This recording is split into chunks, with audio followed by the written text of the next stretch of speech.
Okay, under bank accounts, I've linked my US bank for rent collection, and I also want to utilize the categorization and property assignment tools.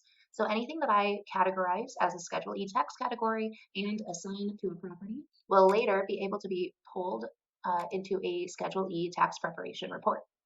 So this is pulling data from my bank account transactions that I enter.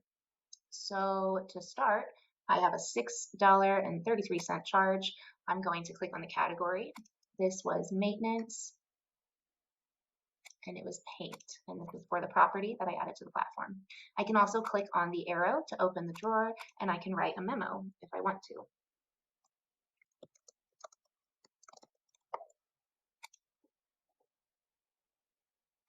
Okay, so this one, United Airlines, is a $500, it looks like a positive amount. So I'm going to categorize this one as, what should I categorize this as? Just for the sake of simplicity, I'm going to categorize this as rent, and I'm going to assign it to my property, but only a portion of this was rent. So I can expand the invoice and edit. For this one, I want to split this invoice into different amounts. So this was a $500 positive deposit. 300 of it was actually cleaning fees, and it was associated with the same property. And then $200 of it was the pet fee. So that's how you can split a transaction. If I want to split this further, I can do so. So maybe 100 was for taxes for this property. So I've got 100 positive, negative 100. I can change this to be an expense or a positive amount. In this case, it should probably be a positive amount. So here I have 300 for income, cleaning, and other, and then I have 100 for income, pet fees, and then 100 for taxes. And I'm going to assign that to a property and save that data. So here you'll see that this transaction was just split into 3 separate transactions for more granular accounting. So this one, I'm going to call it rent, and it's for the property that I have on the platform.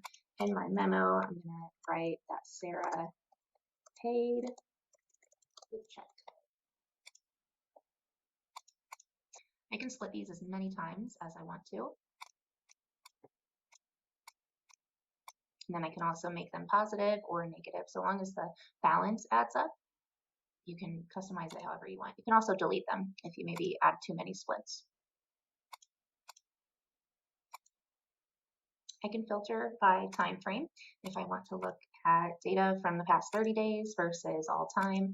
And then I can also use these filtering tools to look at the type of transaction, whether it's incoming or outgoing. And then I can filter for a specific tax category or a specific property. So right now I only have 4 transactions associated with this property, and you can get very granular here.